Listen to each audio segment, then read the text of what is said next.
So I don't know about you, but I have absolute election fatigue, right? I am beyond tired of hearing about the election. It's everywhere. Signs on the streets. It's all over social media. Every other commercial on TV is one of the candidates, and of course, a nauseating amount of promotional flyers stuffed in your mailbox. And the fear and the anxiety leading up to the election is out of control. And if you're watching this after the election and your candidate didn't get in, the fear and the disappointment you may be feeling can lead you to think of leaving the country altogether. I know I do. The polarization of the country, of the US, is evident through friendships and even family members. I've seen my cousins stop talking to each other because they can't have a conversation without getting infuriated with each other. So I'm going to share with you how to avoid heated conversations, how to create boundaries, as well as what is the real influence that the President of the United States has on you personally. If you've been feeling stressed, burned out from all the coverage, you are not alone. According to a recent American Psychiatric Association poll, 73% in the United States are stressed out about the race. A 2024 Pew Research survey also concluded that 65% of Americans always or often feel exhausted when thinking about the political landscape, and reporting 55% are angry. People are angry.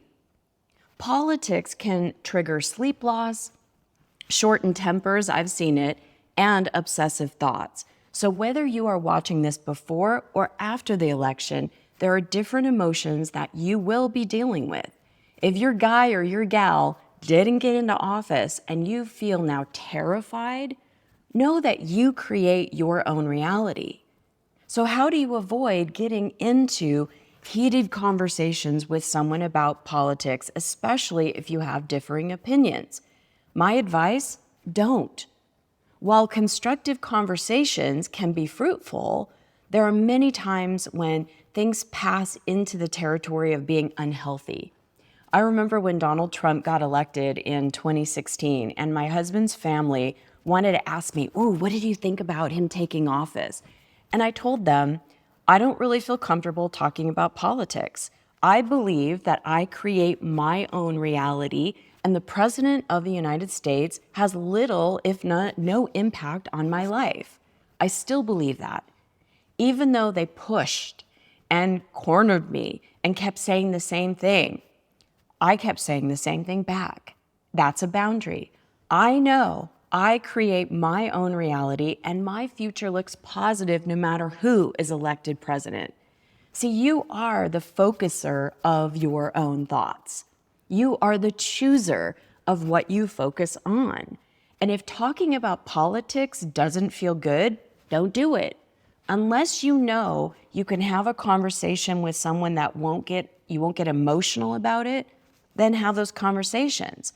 I have several friends that I can have a conversation about the agendas and know that emotions are not going to have an effect. It's not going to take me out of alignment or my future experience. So I can have those conversations. I don't have those conversations with everybody. I'm very selective in who I converse with about the politics or the political climate. We seem to think that politicians will affect us and our life. And that's how fear, anxiety, and even disappointment runs our emotions and our lives. So this is another area of life where we need to set boundaries for ourselves. We need to set boundaries of what we allow ourselves to focus on, number one, and what we talk about and who we talk about it with. These are our own personal boundaries.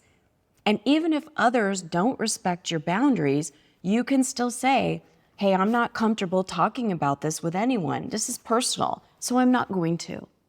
And even if they persist, stand your ground. So finally, as I said, you create your own reality. No one else. You create your thoughts, and therefore your thoughts create your future. If you are focused on the doom and the gloom of other candidates getting into office, and you look at your future as bad or scary, you're going to create that. So look for the positive aspects in your own life right now. Challenge your thoughts so that you're managing the fear of the election and the worry and the disappointment if it's already over. I've heard over and over, if the candidate I want doesn't win, everything will be screwed, everything will be ruined. Or if the candidate you wanted didn't win, take a step back, take a breath, give yourself some compassion for thinking that way. Ask yourself, is that really true? Is the world going to hell because this person got elected? What evidence do you have that either supports or against that belief? Yes, the election outcome might, and that's a big might, affect policies and dominate the news, but it won't likely change your daily life. The election outcome doesn't change everything. You still have influence and control over your own daily life. What you do, where you eat, what you eat, who you choose to spend your time with. Also, what you allow inside your own mind and what emotions you connect with. What you focus on determines everything in your own personal life. So don't give the President of the United States your power or anyone else dominion over your mind. Take time for self-care. Do the things that make you feel happy or centered. It might be breath work. It might be meditations. And I have so many guided meditations on the Christy Whitman meditation channel, and lots of energy mastery processes to help you master your fear, your anxiety, and your disappointment. Find a hobby that you love, such as dancing or some form of exercise, or spend time with a friend, or hire a coach like me, or join a community that focuses on the good things in life, like the energy vortex.